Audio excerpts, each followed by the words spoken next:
अस्सलाम वालेकुम प्यारे बच्चों, welcome to Zareen Saba virtual studio. Zareen Saba virtual studio में आप तमाम का बहुत बहुत इस्तकबाल है और मैं हूं आपकी मौलमा ज़रीन सबा।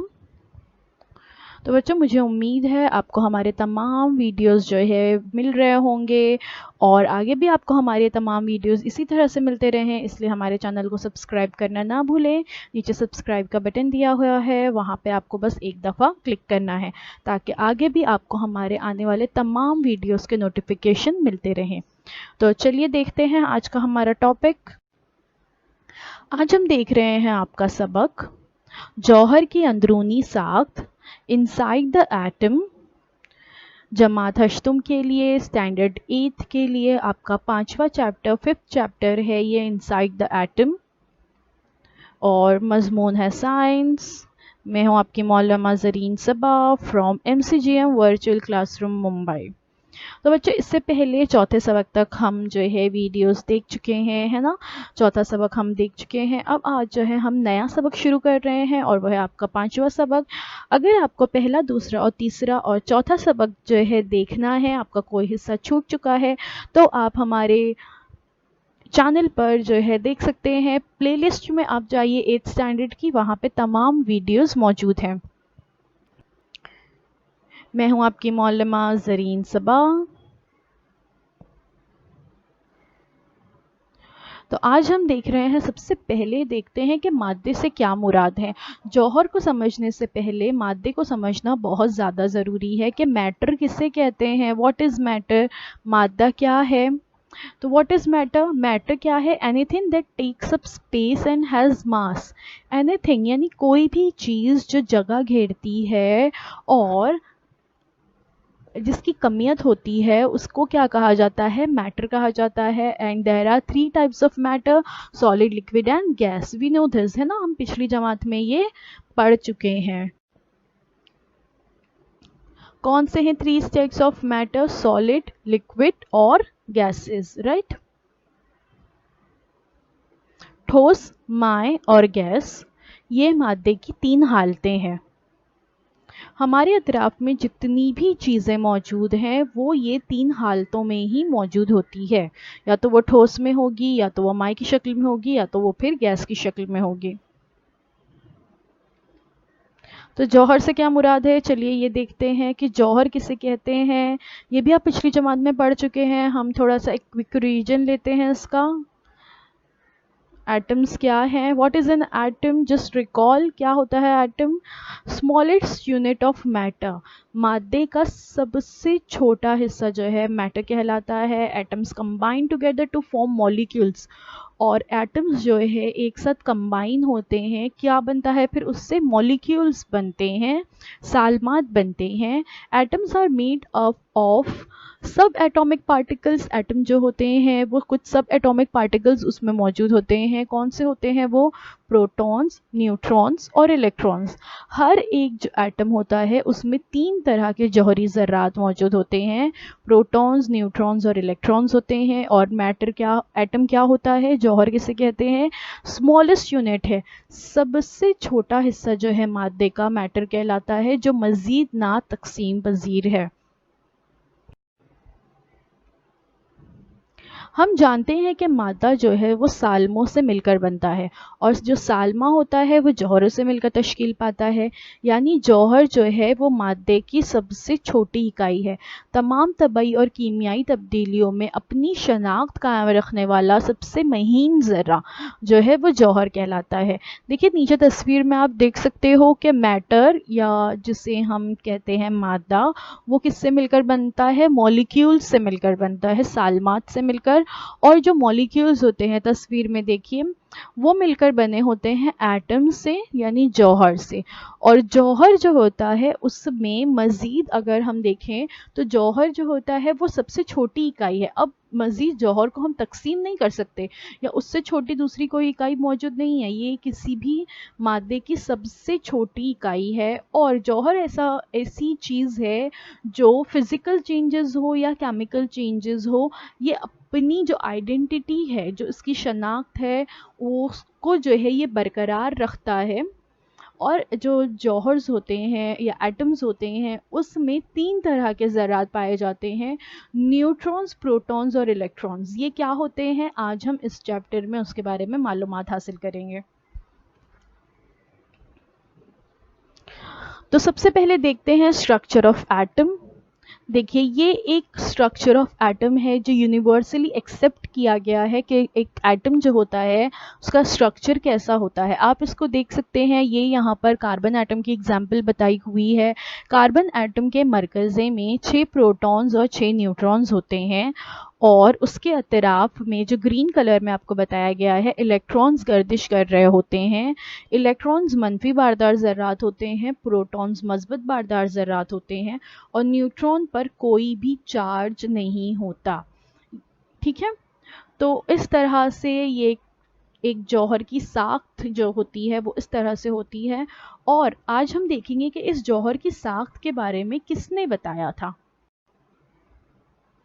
तो जौहर का तस्वुर तकरीबन 2500 साल से भी ज़्यादा कदीम है, लेकिन ये तस्वुर जो है ज़माने की फिर गफलत का शिकार हो गया। फिर उसके बाद क्या हुआ कि जदीद ज़माने के जो साइंसदान थे उन्होंने तजुर्बात के ज़रिए सिर्फ जौहर ही नहीं बल्कि इसके अंदरूनी साख्त की भी वजाहत की और इसका आगाज़ जो है डाल्टन के जौहरी नज़रिए से हुआ।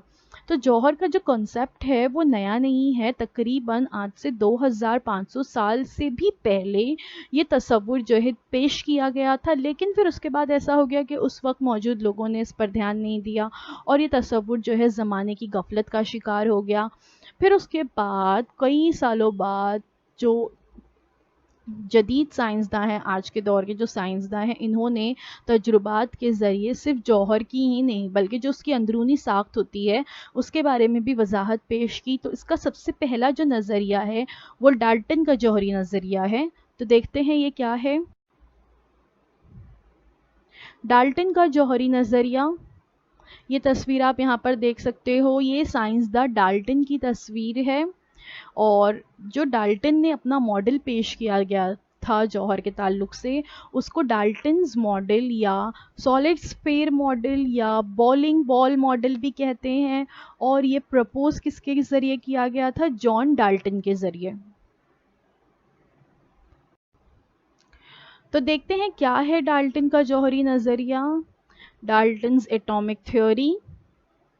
सन 1803 में बरतानवी साइंसदान जो है जॉन डाल्टन ने अपना मशहूर जौहरी नज़रिया पेश किया और जब भी जौहर की बात होती है तो सबसे पहले डाल्टन का ही नाम आता है, क्योंकि डाल्टन का जो मॉडल है वो सबसे पहला मॉडल जो है वैसे माना जाता है। हालांकि जौहर का तस्वुर इससे बहुत पुराना है, उसके पहले भी बहुत सारे साइंसदानों ने जो है हो सकता है जौहर के बारे में अपने नज़रियात पेश किए होंगे, लेकिन जैसे बताया गया कि वो चीज़ ज़माने की गफलत का शिकार हो गई और फिर उस पर इतना ध्यान नहीं दिया गया। लेकिन जो डाल्टन ने फिर नज़रिया पेश किया तो ये फिर एक्सेप्ट कर लिया गया और इस नज़रिए के मुताबिक मादा जो है वो जौहर से मिलकर बनता है और जौहर ना तकसीम पजीर और ना काबिल फ़ना ज़र्रा है, यानी जौहर को मज़ीद तकसीम नहीं किया जा सकता और ये फ़ना भी नहीं होगा। यानी जो जौहर होते हैं वो किसी न किसी तरह से कायनात में मौजूद होते हैं, ये फ़ना नहीं होते। एक अंसर के तमाम जौहर जो होते हैं वो मुमासिल होते हैं, एक जैसे होते हैं, जबकि जो मुख्तलिफ अनासिर होते हैं उनके जौहर जो होते हैं वो मुख्तलिफ होते हैं और इनकी जसामत भी मुख्तलिफ होती है। डाल्टन्स मॉडल क्या है? Atoms are the smallest division of the matter, they can not be divided. एक ठोस गेंद और एक बूंदी का लड्डू लेकर हाथों से दबाइए, क्या होगा? देखिए, एक बूंदी का लड्डू लेना है, लड्डू बड़ा सबको पसंद होता है ना, मुझे भी बड़ा पसंद है। तो अगर जब हम लड्डू लेते हैं तो डायरेक्टली तो नहीं खाते हैं ना, हम इसको तोड़ते हैं हाथ से। तो जब हम इसको हाथ से लेकर तोड़ते हैं तो हम क्या देखते हैं कि उसके जो छोटे छोटे लड्डू में जो छोटे छोटे बूंदी होती है ना, वो जिससे वो लड्डू बनता है, वो जब हम तोड़ते हैं उसको तो वो आपके हाथों पे चिपक जाती है, बूंदी अलग हो जाती है। लेकिन जब हम एक बॉल को लेते हैं और उस बॉल को तेज धारदार छुरी से काटते हैं, ठीक है, अगर आपके पास घर में कोई बेकार बॉल है, ठीक है, मैं बेकार बॉल कह रही हूँ, अच्छा बॉल नहीं लेना है वरना आपके घर में बड़ी डांट पड़ेगी। तो बेकार बॉल आप लेंगे और उस बेकार बॉल को जो है अगर आप दरमियान से छुरी से काटेंगे तो आप क्या मुशाहिदा करेंगे कि क्या होगा, क्या होता है, बॉल में जो है अंदर ऐसी कोई चीज़ मौजूद नहीं है जैसे बूंदी के लड्डू में थी कि बारीक बारीक बूंदी से मिलकर लड्डू बना था और उसके छोटे छोटे जर्रे थे जिसके जो आपके हाथों पे चिपक गए। बॉल के अंदर ऐसा कुछ नहीं होता है ना, ऐसी कोई चीज़ नहीं मिलती, बस एक ठोस जो है एक बॉल होता है। तो बूंदी के लड्डू की अंदरूनी साख्त इसके बारीक जर्रों यानी बूंदी के एक दूसरे से चिपकने के सबब तैयार होती है, लेकिन ठोस गेंद की अंदरूनी साख्त में ऐसी कोई चीज़ जो है हमें नहीं मिलती। इससे ये समझ में आता है कि डाल्टन का वजाहत करदा जौहर जो है वो किसी सख्त ठोस कुर्रे की तरह कोई साख्त ना रखने वाला है। यानी जो डाल्टन ने अपनी थ्योरी पेश करने के लिए जिस चीज़ को मॉडल बनाया था वो एक बॉल है। उसका ये कहना था कि एटम्स जो होते हैं वो बिल्कुल एक बॉल की तरह होते हैं, बूंदी के लड्डू की तरह नहीं होते, बॉल की तरह होते हैं, ठोस कुर्रे की तरह होते हैं जिसकी कोई साख्त नहीं होती। डाल्टन के जौहरी नज़रिए के मुताबिक जौहर में मादे की जो तकसीम होती है वो एक जैसी होती है। जॉन डाल्टन की एटॉमिक मॉडल जो है आप देख सकते हो ब्लू कलर में एक स्फेयर दिख रहा है आपको वहाँ पे, और object use to represent the theory, एक बॉल को जो है उसने रिप्रेजेंट किया था अपनी थ्योरी को पेश करने के लिए।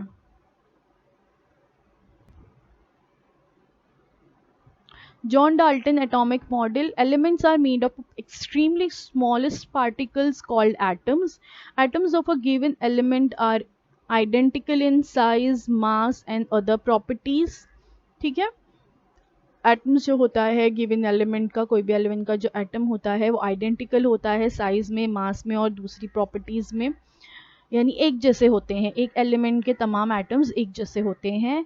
एटम्स कैन नॉट बी सब डिवाइडेड, क्रिएटेड और डिस्ट्रॉयड। एटम्स को जो है मज़ीद तकसीम नहीं किया जा सकता, तैयार नहीं किया जा सकता और इसको फना भी नहीं किया जा सकता, डिस्ट्रॉय नहीं किया जा सकता। Atoms of different elements combine in simple whole number ratios to form chemical compounds. Chemical compounds जो है बनाने के लिए डिफरेंट एलिमेंट्स जो है होल नंबर रेशियो में इस्तेमाल होते हैं। In chemical reactions atoms are combined, separated और रीअरेंज।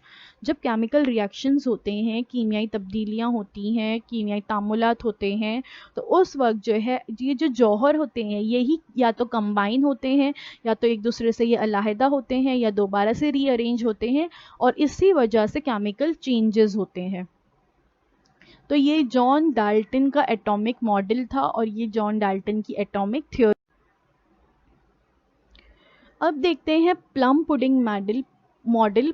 प्लम पुडिंग मॉडल सन 1904 में पेश किया गया जे थॉमसन ने, और इन्होंने जो है नाम से ही जाहिर है जैसे जॉन डाल्टन ने ऑब्जेक्ट यूज़ किया था बॉल, इन्होंने क्या चीज़ यूज़ की है अपने नज़रिए को पेश करने के लिए, प्लम पुडिंग। क्या होती है प्लम पुडिंग, देखते हैं। जे थॉमसन, सबसे पहले ये हैं साइंटिस्ट जे थॉमसन, तस्वीर में आप देख सकते हो। थॉमसन नामी साइंसदान ने जौहर के अंदर मौजूद मनफी बरकीदा ज़र्रों को दरियाफ्त किया और डाल्टन के नज़रिए को फिर झटका लगा। यानी डाल्टन का नज़रिया ये कहता था कि बॉल की जैसी साख्त है, अंदर कुछ भी नहीं मौजूद होता, लेकिन जे थॉमसन ने यह बताया कि जौहर के अंदर मनफी बरकीदा ज़र्रे होते हैं, नेगेटिव चार्ज पार्टिकल्स होते हैं। थॉमसन के तजुर्बात के ज़रिए साबित किया कि जौहर के अंदर मौजूद जो मनफी बरकीदा ज़र्रों की जो जसामत होती है वो हाइड्रोजन जो जौहर है, हाइड्रोजन जौहर जो है सबसे स्मॉलेस्ट एटम माना जाता है, ये उसकी बनिस्बत भी 1800 गुना कम होती है, यानी बहुत छोटे ये ज़र्रे होते हैं।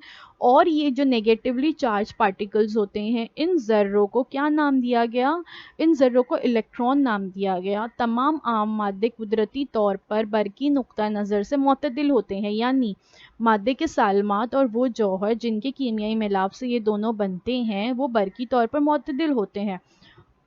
हालांकि जो एटम है, एटम के अंदर नेगेटिवली चार्ज पार्टिकल मौजूद होता है, लेकिन फिर भी जो एटम होता है उस पर कोई चार्ज नहीं होता, एटम जो है वो न्यूट्रल होते हैं।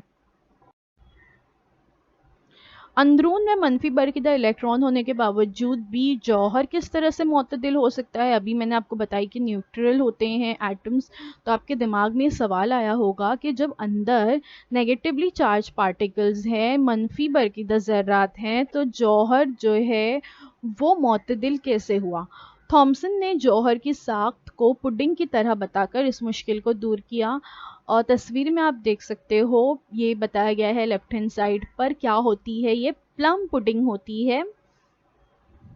इससे जो है उन्होंने अपने जौहरी साख्त को मुशाबे। प्लम पुडिंग जो होती है या प्लम केक जिसे कहते हैं, इस तरह से होता है। आप समझ सकते हो, हमारे यहाँ पे हम जो फ्रूट केक्स खाते हैं ना, या टूटी फ्रूटी का जो केक खाते हैं, तो हमारे यहाँ पे टूटी फ्रूटी वो केक में ऐड की जाती है। बिल्कुल वैसे ही माजी में, पास्ट में जो मगरिबी ममालिक थे, वहाँ पे आलूचा के खुश किए गए खुबानी के टुकड़े जो है उसमें मिलाए जाते थे। आलूचा क्या होता है, प्लम जिसको हम कहते हैं, ठीक है। ये जो होता है या खुबानी जिसको हम कहते हैं, इसके जो है प्लम के ड्राई टुकड़े जो होते हैं वो मिलाए जाते थे। आजकल जो है इसकी जगह किशमिश या खजूर के टुकड़े डाले जाते हैं, या हमारे यहाँ पे इंडिया में हम टूटी फ्रूटी या फ्रूट केक्स जिसे कहते हैं वो इसमें डाला जाता है।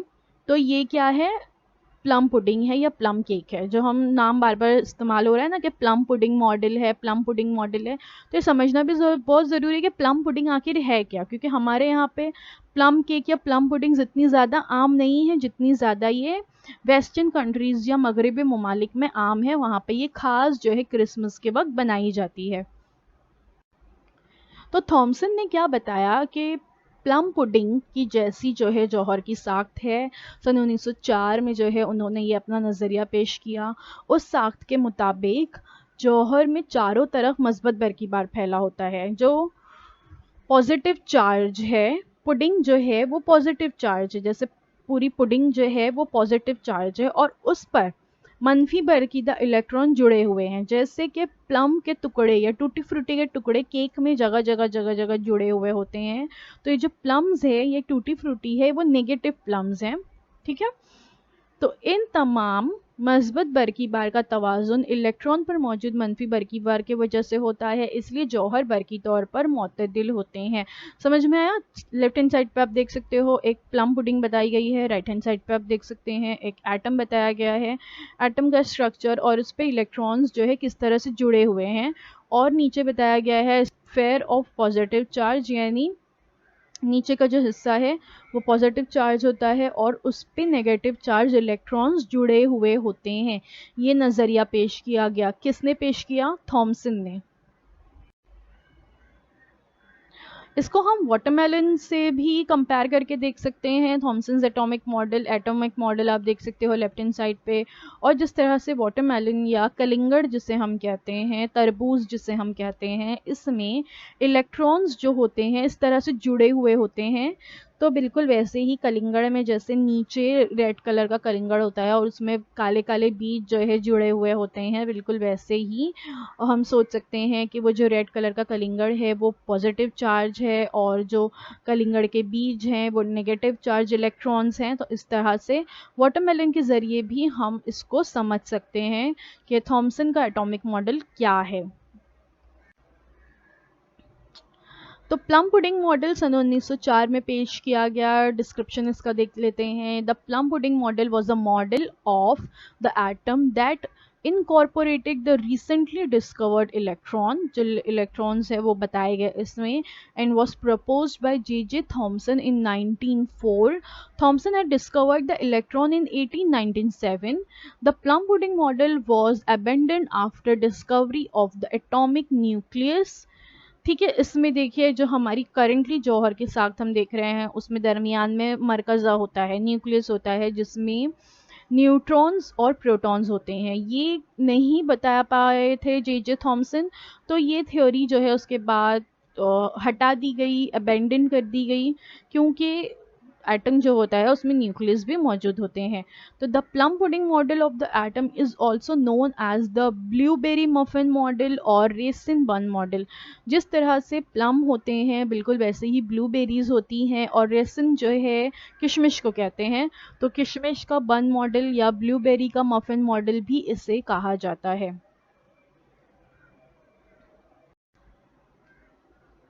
फिर उसके बाद देखते हैं रूदरफोर्ड की मरकज़ी जौहरी साख्त। सन 1911 में रूदरफोर्ड ने जो है मरकज़ की जौहरी साख्त पेश की।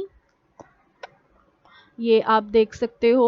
अर्नेस्ट रूदरफोर्ड ने अपने मशहूर तजुर्बा शुआए नफूज इंतशार के ज़रिए जौहर की अंदरूनी साख्त का मुशाहिदा किया, और सन 1911 में जौहर की मरकज़ी साख्त को जो है इन्होंने पेश किया।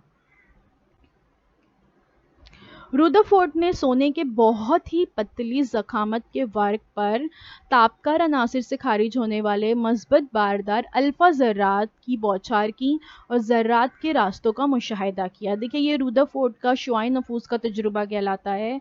उन्होंने क्या किया, एक पार्टिकल सोर्स लिया जिससे अल्फ़ा ज़र्रात जो है दागे जाएंगे, दरमियान में जो है सोने का बहुत ही पतला ज़खामत का वर्क लिया, उसके अतराफ जो है उन्होंने मुनव्वर पर्दा रखा या फ्लोरेसेंट स्क्रीन जिसे हम कहते हैं वो रखी गई, और फिर अल्फ़ा पार्टिकल्स जो है दागे गए उस सोने के वर्क पर। तो फिर क्या हुआ देखते हैं।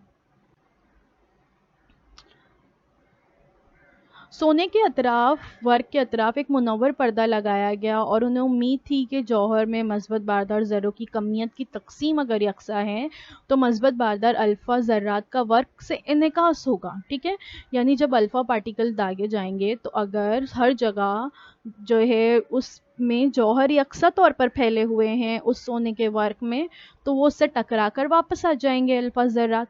लेकिन गैर मुतवक्का तौर पर बेशुमार अल्फ़ा पार्टिकल सोने के वर्क से आर पार गुजर गए।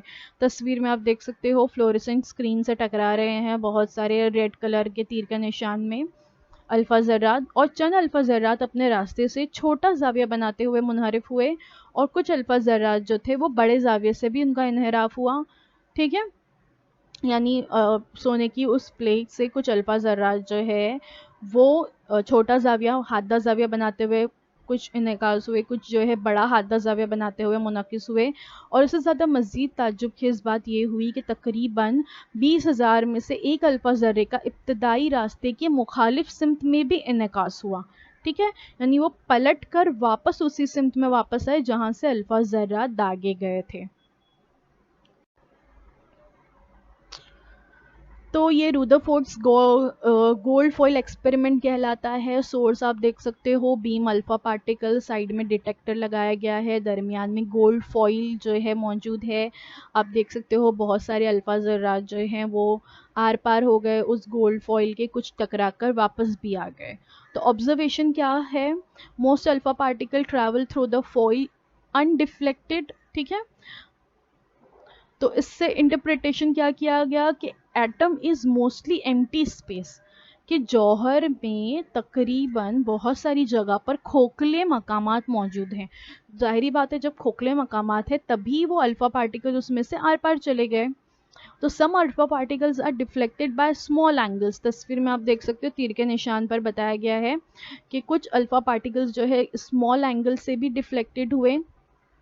इससे क्या चीज़ समझ में आती है, the nucleus is positively charge as is the alpha particle, की जो मरकज़ा है वो पॉजिटिवली चार्ज है जैसे कि अल्फा पार्टिकल्स होते हैं पॉजिटिवली चार्ज।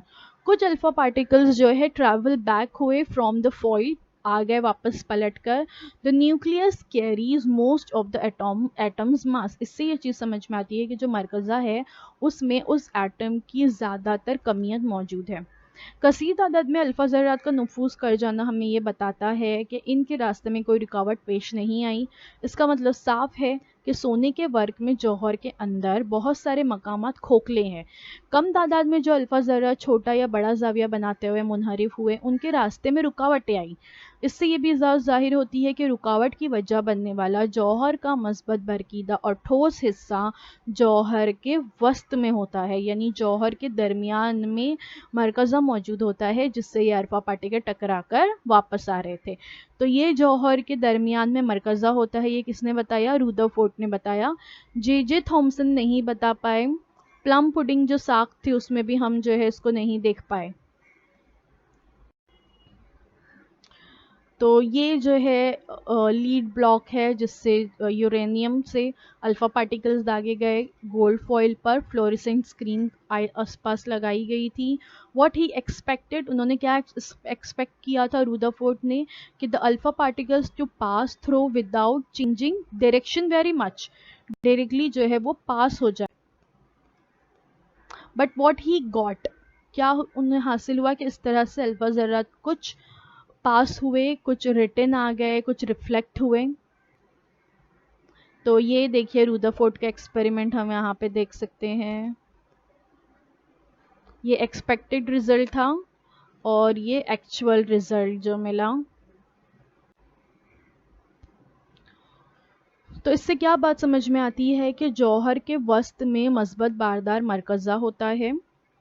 मरकज़े में जौहर की तमाम कमियत मरकूज़ होती है। मनफी बारदार जो इलेक्ट्रॉन्स होते हैं वो मरकज़े के अतराफ़ में गर्दिश करते हैं।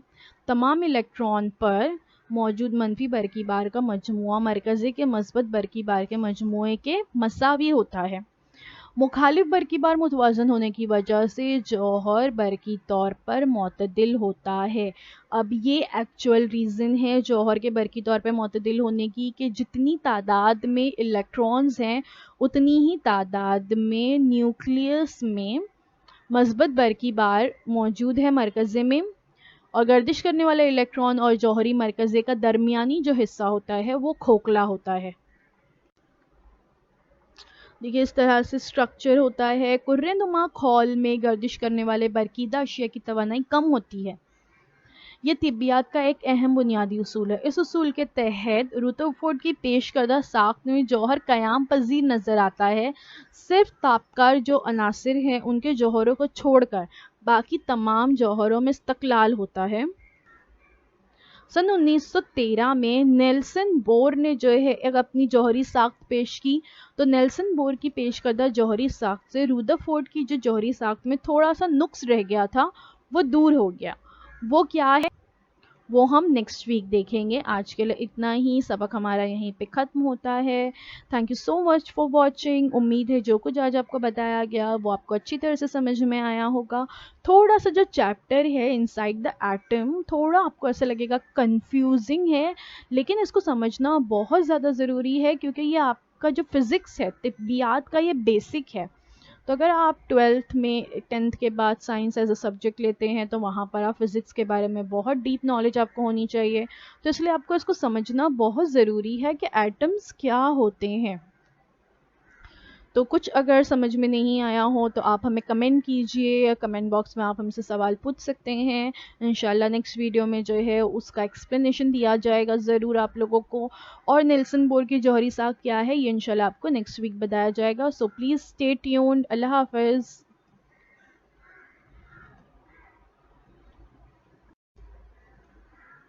हमारी इस वीडियो को, अगर आपको हमारा वीडियो अच्छा लगा तो हमारे इस वीडियो को लाइक करना बिल्कुल ना भूलें, और आगे भी आपको हमारे तमाम वीडियोस की नोटिफिकेशंस इसी तरह से मिलती रहें, इसलिए प्लीज़ हमारे चैनल को सब्सक्राइब कीजिए। सब्सक्राइब के बटन पर क्लिक करने के बाद साइड में बेल आइकन आता है, press the bell icon so that you will get all the notifications, ताकि आपको आने वाले तमाम वीडियोज़ भी मिलते रहें। तो अल्लाह हाफ़िज़।